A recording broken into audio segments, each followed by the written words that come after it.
Hello guys, আসসালামু আলাইকুম। তো সবাই কেমন আছেন? আশা করি সবাই ভালো আছেন আর আমরাও ভালো আছি। তো আজকে ৩০০ ফিটে আমরা নীলা মার্কেটে গেলাম। তো নীলা মার্কেটে কি খেলাম বা করলাম আর আম্মুর সাথে কি মজা করলাম তা পুরো একটা ভিডিও নিয়ে আপনাদের মাঝে হাজির হচ্ছি। তো আপনারা পুরাটা ভিডিও দেখবেন। অ্যান্ড আজকে কোন ভাইরাল দোকানে গেলাম আপনাদের মাঝে এটাও আমরা শেয়ার করব। তো সবাই ১৬ ডিসেম্বর ছিল। তো দুপুরবেলা প্ল্যান করলো হঠাৎ ৩০০ ফিট ঘুরতে যাবে। তো আমাদের ফ্যামিলি ট্যুর কখনোই হয় না। তো আজকে আব্বু বন্ধ সময় ছিল। তো আব্বু আজকে বলতেছে তাহলে চলো সবাই মিলে ঘুরতে যাই। তো মামার বাসার নিচ থেকে গাড়ি ভাড়া করে সবাই চলে গেলাম ৩০০ ফিটের উদ্দেশ্যে। আর আমি আমার মামাতো ভাইকে নিয়ে সামনে বসছিলাম। আর আমি যখন যাই ও অনেকটাই ভালো থাকে আর আমার কাছেই থাকে সারাক্ষণ দেখতে নিত। তো গাড়ির তেল নেওয়া শেষ আমাদের। আমরা এখন গাড়িটা নিয়ে বের হয়ে যাবো। তেলের পাম্পে আসছিলাম। ফার্স্ট এ তেল নিবো, দেন যাবো ৩০০ ফিটে। তো আস্তে ৬০ ফিট রাস্তা দিয়ে আজকে আমরা চলে যাচ্ছি ৩০০ ফিটে। আর সবাই বলতেছে যে গাড়ির ভিতরে রাস্তার জ্যাম পড়ে নাকি এসব নিয়ে আলোচনা করতেছে। আর আমাদের ফ্যামিলিরা যখনই কোনো জায়গায় যাবে তারা মনে করেন একদম গল্পর মাঝে শেষ করে ফেলে গাড়ির ভিতরে। তো আমরা তো বাচ্চা মানুষ, আমরা গল্প-টল্প তাদের শুনতেছিলাম কি বলে না বলে। আর আমাদের সাথে কিছু বাচ্চারাও ছিল। এটা হলো মাঝখানেরটা হলো আমার বোনের মেয়ে, আর সাইডে সামনের পিছনেরটা হলো মামাতো ভাই, আর সামনে আমার আরেকটা মামাতো ভাই আছে আমার সাথে। তো আমার এই ভাগ্নিটা সবার সাথে মজা করতেছে আর নাচতেছে, নাইচা যাইতেছে। আর দেখতে আমরা ৩০০ ফিটের রাস্তাতেও চলে আসলাম, কারণ রাস্তা একদম ফাঁকা ছিল। আল্লাহই জানে যে যাওয়ার টাইমে কি হয়। বাট ১৬ই ডিসেম্বরে এতটাও বেশি ভিড় হয় না সব জায়গায়, কিন্তু যাওয়ার টাইমেই যখন যাব তখন এত ভিড় পাওয়া যায় না কোনো জায়গায়, কিন্তু আসার টাইমে অনেক ভিড় পাওয়া যায়। তো ৩০০ ফিটে যখন ঢুইকা গেছি সবাই তো এমন খুশি যে এত জলদি চলে আসছি। আর সবাই দেখেন, আর আমার এই মামাতো ভাইটা তো ছোট রয়ান একদমই ঘুমায় গেছে। কারণ ও জার্নি করতে অনেক বেশি পছন্দ করে, আবার ও বেশি জার্নি করলেও টায়ার্ড হয়ে যায়। তো সবাই গল্প-টল্প করতেছে আম্মু, আব্বু, মামারা মিলা। আর এদিক দিয়া আমি আমিও একটু মাঝখানে ঘুমায় গেছিলাম। তো ঘুম থেকে উঠে দেখি যে ৩০০ ফিটের নীলা মার্কেটের ভিতরে একদম ঢুইকা গেলাম। তো আজকে মামা বলতেছে যে নীলা মার্কেটের আশেপাশে কোনো রেস্টুরেন্টে বসবে না। তো মামা বলতেছে যে ৩০০ ফিটের নাকি নীলা মার্কেটের কোন এক ভাইরাল দোকান আছে বিলকিস নামের। তো আমরা সেই উদ্দেশ্যে চলে গেলাম বিলকিসের ভাইরাল দোকানে হাঁসের মাংস চাপটি খাওয়ার জন্য। তো সবাই তো বলতেছে তাহলে ওইখানে যাওয়া যাক। আর যখন ভাইরাল একটু দেখাও যাক কিরকম খাবারের টেস্ট গুলা। তো আপনারা আমাদের আজকে পুরো ভিডিওটা এনজয় করবেন অ্যান্ড দেখতে থাকবেন আমরা ফ্যামিলিরা কতটা মজা করি।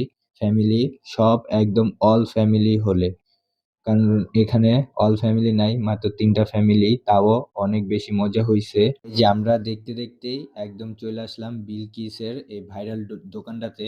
আপনারা দেখতে পারতেছেন মামা নামার পরেই বিলকিসরে খুঁজতেছে, কিন্তু এই ভাইরাল যে মহিলা বিলকিস নাম সে নাই। আমাদের ভাগ্যটা অনেকটাই খারাপ, সে ছিল না, তার কাজের লোকগুলা ছিল। তো আজকে আমরা আসার পরে আমরা অনেক উদ্দেশ্য নিয়ে আসছিলাম যে বিলকিসের সাথে আমার আম্মু কিছু কথা বলবে বা কিভাবে কি করে রান্না বান্না এগুলা নিয়ে, কিন্তু আম্মুরও মনটা অনেক খারাপ হয়ে গেল। আর আমার আম্মু গাড়ি থেকে নামার সাথে মামার আম্মু এতটাও পাগল সবজির প্রতি, নামার সাথেই তারা সবজি দেখতে চলে গেল। কিন্তু সবাই বলতেছে আগে আমরা খাওয়া দাওয়া করি, দেন সবজি কেনাকাটা করব, এটা প্যারা নাই, গাড়ি যখন আছে। আর আমার এই ছোট মামাতো ভাইটা আমার সাথে সারাদিন ছিল।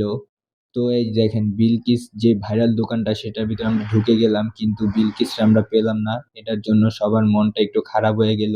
কিন্তু তাদের খাবারের আইটেম গুলা অ্যান্ড হাঁসের মাংসের কালারটা দেখা একদম মনটা জুড়ায় গেল তাদের। আর আমার আম্মু তো আগেই পাতিল খুলতেছে, দেখতেছে বিলকিসের হাঁসের মাংসটা কিরকম রান্না। তো আম্মু বলতেছে যে অনেক মজা আর টেস্ট হবে, কালার দেখে বোঝা যাইতেছে। আর এই যে এইদিকে চাপটি বানানো শুরু হয়েছে। আমি একটা কথা বলবো যে ৩০০ ফিট যারা আসেন বা রেগুলার ঘোরাঘুরি করেন তারা এই বিলকিসের ভাইরাল দোকানটাতে একটু ঘুরে যাবেন।